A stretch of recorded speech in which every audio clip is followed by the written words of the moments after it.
Welcome class. Myself Dr. P.L. Chandrakar, भूगोल विभाग, CM Dubey स्नातकोत्तर महाविद्यालय बिलासपुर। आज की कक्षा में हम छत्तीसगढ़ में कृषि व्यवस्था के ऊपर व्याख्यान देंगे। इस व्याख्यान में हम सर्वप्रथम जानेंगे कि कृषि क्या है, किसे कहा जाता है कृषि। फिर यह जानेंगे कि छत्तीसगढ़ में कृषि की क्या भूमिका है, छत्तीसगढ़ में किस प्रकार की कृषि की जाती है, छत्तीसगढ़ में को कितने कृषि प्रदेश में हम बांट सकते हैं, छत्तीसगढ़ में जो फसलों का स्वरूप है वो किस प्रकार का है। इसी तरह से हम जानेंगे कि छत्तीसगढ़ में कृषि की जो समस्याएं हैं वो क्या है, तथा यह भी इस व्याख्यान में हम जानेंगे कि सरकार के द्वारा कौन कौन सी योजनाएं कृषि के विकास के लिए संचालित हैं। तो सर्वप्रथम हम देखें तो छत्तीसगढ़ में जो कृषि व्यवस्था है, सबसे पहले जानेंगे कि कृषि जो है वो संस्कृत भाषा के कृषि शब्द से बना है, जिसका अर्थ होता है जोतना, और अंग्रेजी भाषा के एग्रीकल्चर शब्द से बना है, जिसमें एग्री का अर्थ होता है भूमि तथा कल्चर का अर्थ होता है फसल उगाना। अर्थात भूमि को जोतकर फसल उगाना को कृषि कहा जाता है। इस प्रकार से कृषि संस्कृत के कृषि धातु से बना हुआ शब्द का अर्थ है जोतना, और एग्रीकल्चर शब्द का अर्थ है भूमि को जोतकर फसल उगाना। तो इस तरह से हम क्लियर किए कि कृषि का अर्थ है भूमि को जोत करके फसल उगाना। पर कुछ विद्वान पशुपालन, आखेट और वनोपज संग्रहण को भी कृषि के अंतर्गत सम्मिलित करते हैं। तो ऐसी स्थिति में कृषि का जो अर्थ होता है वो व्यापक हो जाता है।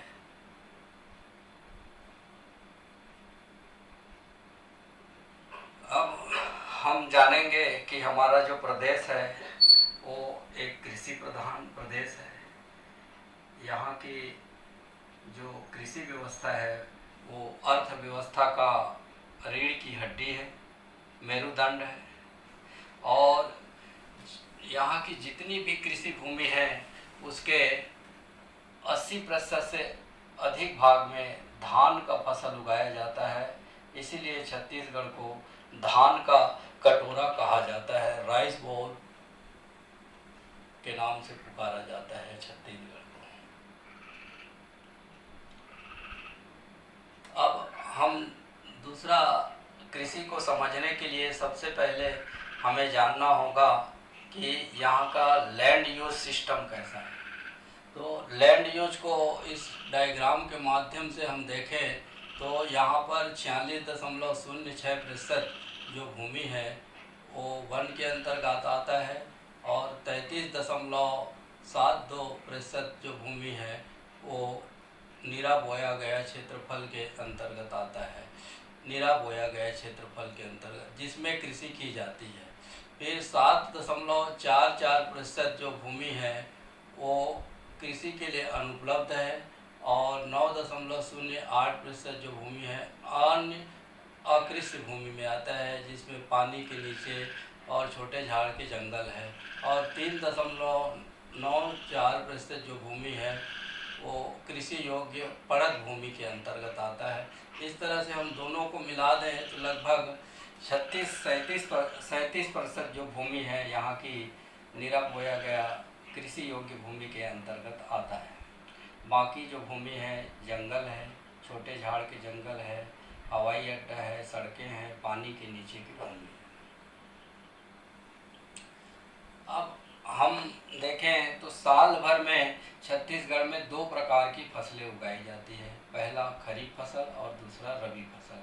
खरीफ फसल उसे कहते हैं जो बरसात के दिनों में फसलें उगाई जाती है, और रबी फसलें बरसात के बाद जो फसलें उगाई जाती हैं उनको कहा जाता है सामान्यतः।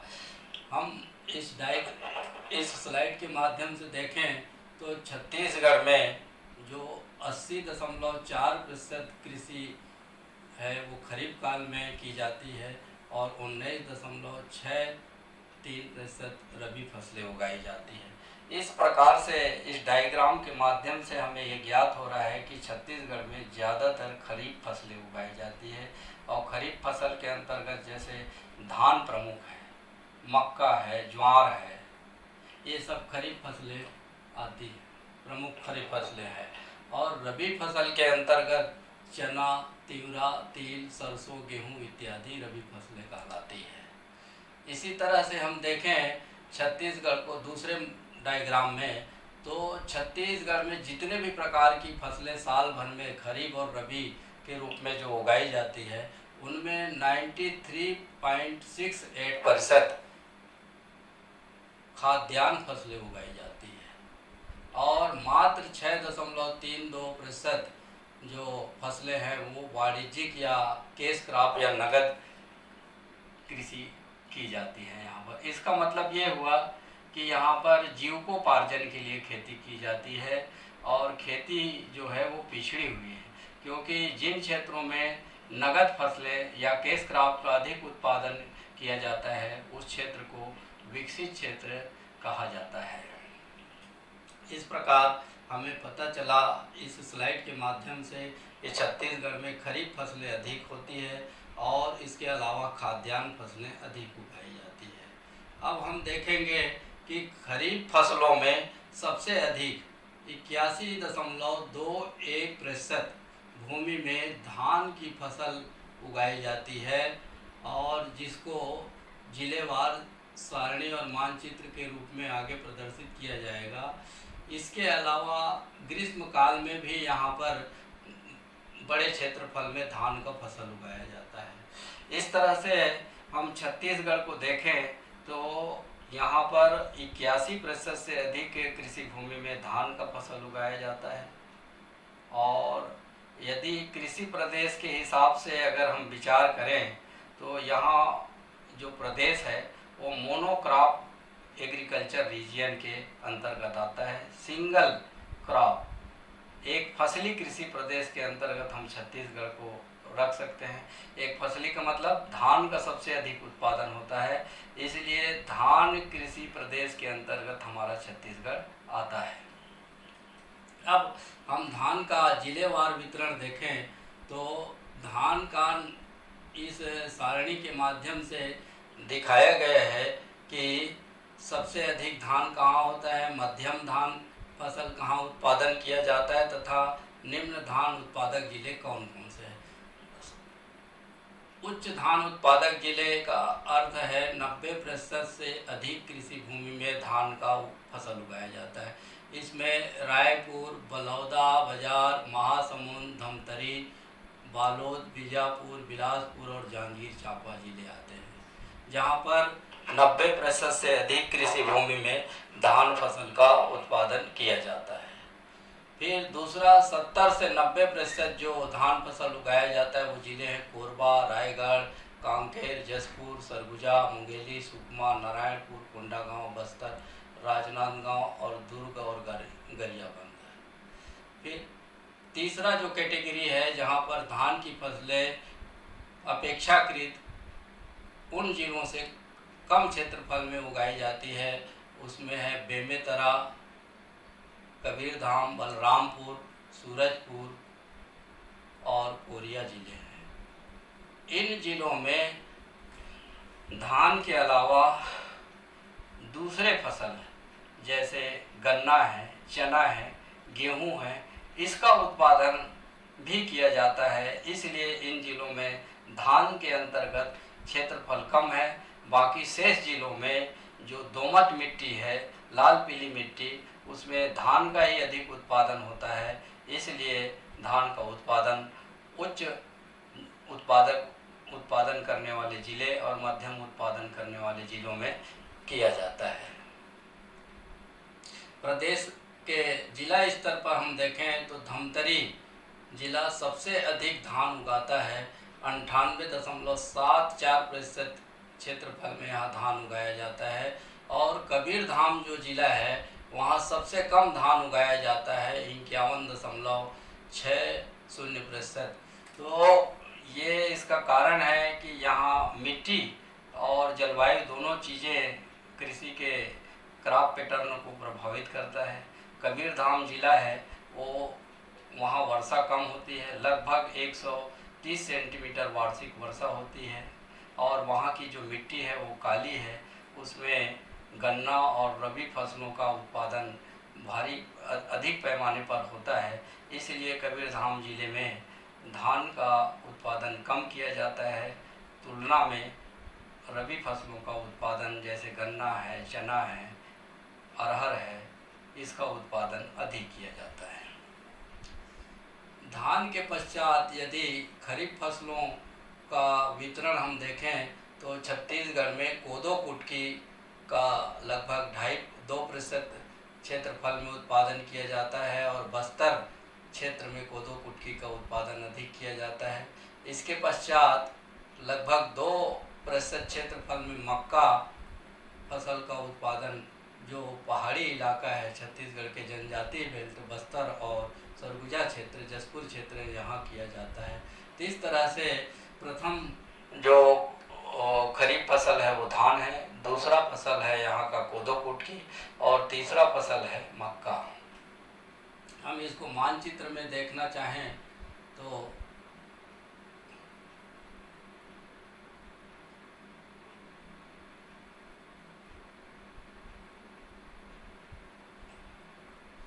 देखें तो ये जो शेडिंग है, गोल गोल वाला शेडिंग, ये शेडिंग 90% से अधिक धान उत्पादन करने वाले ज़िले में ये आता है। बीजापुर, बालोद, धमतरी, रायपुर, महासमुंद, बलौदाबाजार, जांजगीर चांपा और बिलासपुर ज़िला है। यहाँ सिंचाई सुविधा उत्तम है और लाल पीली मिट्टी पाई जाती है, दोमट मिट्टी, जिसमें धान का उत्पादन अच्छा होता है और दूसरे फसलों का उत्पादन नमी की कमी के कारण से कम होता है। फिर ये जो सब कवर्धा ज़िला जिसको हमने देखा कि यहाँ पर पूरे प्रदेश में सबसे कम एरिया में धान उत्पादन किया जाता है।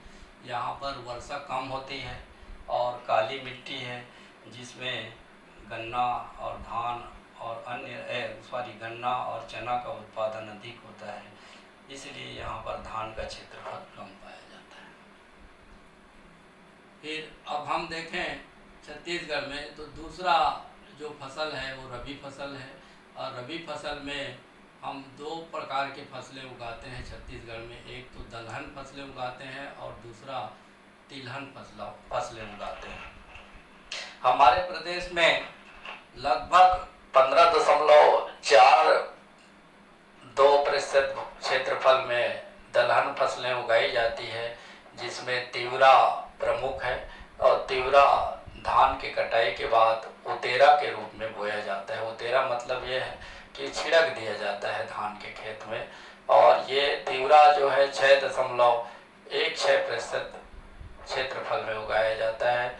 इसके पश्चात चना दूसरा रबी फसल है दलहन के रूप में, तथा अन्य दलहन फसलें हैं उड़द और कुल्थी और अरहर। तिलहन फसलें में छत्तीसगढ़ में 5.49% क्षेत्रफल में तिलहन फसलें उगाई जाती है और सोयाबीन सबसे अधिक उगाया जाता है 1.8 मतलब लगभग 2% क्षेत्रफल में। उसके बाद राम तिल 1.23% में, और उसके बाद राई सरसों का उत्पादन तिलहन फसलों के रूप में किया जाता है। इसके अलावा तिलहन फसलों के रूप में मूंगफली और तिल का भी उत्पादन किया जाता है। इसके अलावा प्रदेश के 0.43% में नकदी फसल गन्ना और गेहूं का भी उत्पादन किया जाता है। लेकिन तुलनात्मक रूप में हम देखें तो प्रदेश में लगभग 80% कृषि भूमि में धान का उत्पादन किया जाता है, उसके बाद कोदो कुटकी और मक्का का, और रबी फसलों में सबसे अधिक दलहन का उत्पादन किया जाता है और दलहन में तिवरा और चना का उत्पादन किया जाता है। फिर तिलहन फसलों में हम देखें तो 5.49% क्षेत्रफल में तिलहन, जिसमें राई, सरसों, राम तिल और सोयाबीन का उत्पादन छत्तीसगढ़ में होता है। इसके अलावा छत्तीसगढ़ में कुल्थी का भी उत्पादन दलहन फसलों के रूप में होता है, जिसका एक अपना इम्पॉर्टेंट है। छत्तीसगढ़ के कुल जो निरा बोया गया क्षेत्रफल है उसमें से 21.82% क्षेत्रफल दो फसली क्षेत्रफल है। दो फसली का मतलब ये है कि उस खेत में या उस कृषि भूमि में एक साल में दो फसलें उगाई जाती है, डबल क्रॉप्ड एरिया कहा जाता है। और वह एरिया डबल क्रॉप्ड एरिया होता है जहाँ पर सिंचाई की अच्छी सुविधा है। वर्षा काल में वर्षा के माध्यम से वहाँ की फसलें उगाई जाती है। उसके पश्चात शीतकाल में या ग्रीष्म काल में वहाँ पर सिंचाई के साधनों के माध्यम से रबी फसलें या फिर ग्रीष्मकालीन धान उगाया जाता है। उन क्षेत्रों को डबल क्रॉप्ड एरिया कहा जाता है। तुलनात्मक दृष्टि से हम देखें कि छत्तीसगढ़ एक कृषि प्रधान प्रदेश है। यहाँ का कृषि अर्थव्यवस्था का मेरुदंड है और यहाँ की जो कृषि है मानसून की जुआ है।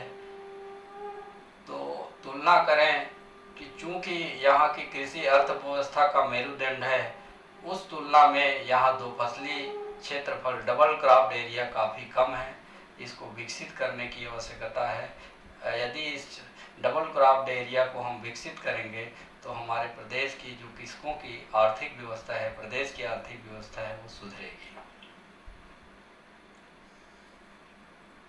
छत्तीसगढ़ में जो विभिन्न फसलें उगाई जाती हैं उनको इस टेबल के माध्यम से दिखाया गया है। जैसे योग तिलहन कितना 5.49 और इसी तरह से यो दलहन फसलें कितने 15.42% और इसी तरह से जो धान का क्षेत्रफल है उसको दिखाया गया है।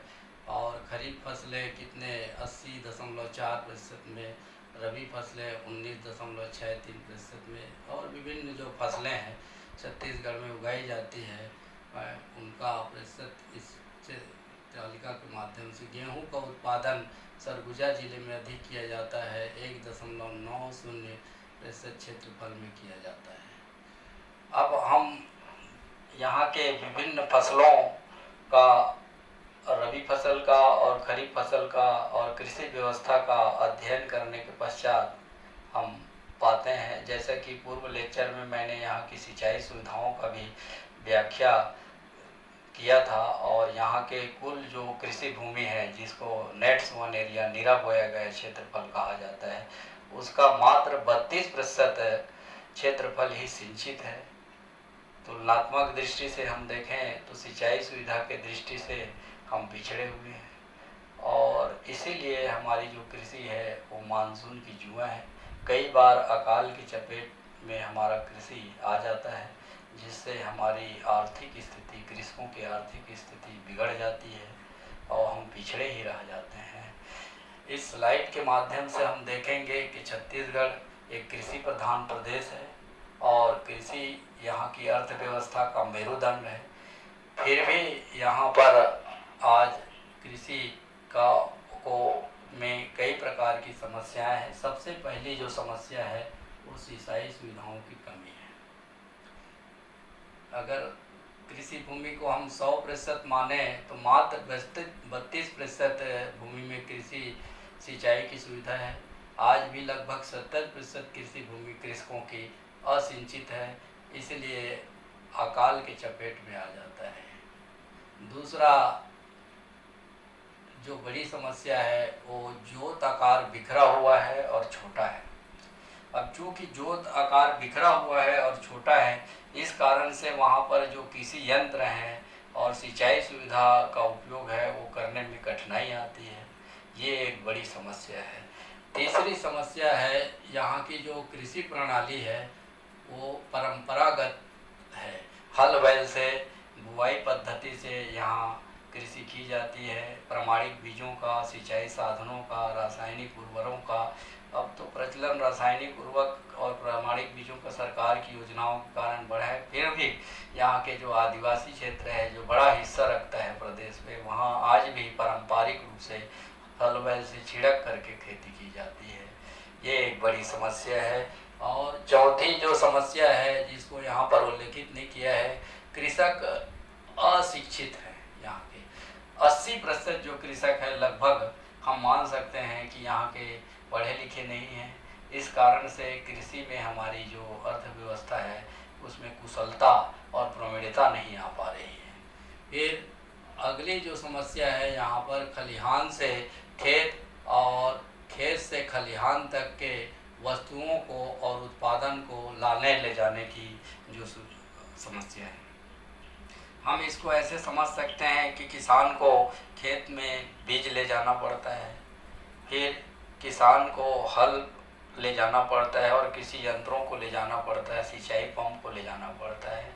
और यदि कृषक पति पत्नी है तो उसको कई बार 2-2, 3-3 किलोमीटर पैदल चल करके ही ले जाना पड़ता है। इसी तरह से जोत आकार बिखरा हुआ है। इस कारण से कृषि उत्पादन जो होता है धान का, गेहूं का, चना का, उसको कृषक सिर में ढो करके लाता है 2 किलोमीटर 3 किलोमीटर खलिहान तक के, जो एक बड़ी चुनौती है। यदि कृषकों के घर से खेत तक या खलिहान से खेत तक और खेत से खलिहान तक आवागमन सुविधा विकसित किया जाए तो कृषि जो अपने कृषक जो हैं अपने जो कार्य है उसको काफ़ी प्रवीणता के साथ कम समय में और कम लागत में करेंगे और इससे कृषकों को लाभ अधिक हो।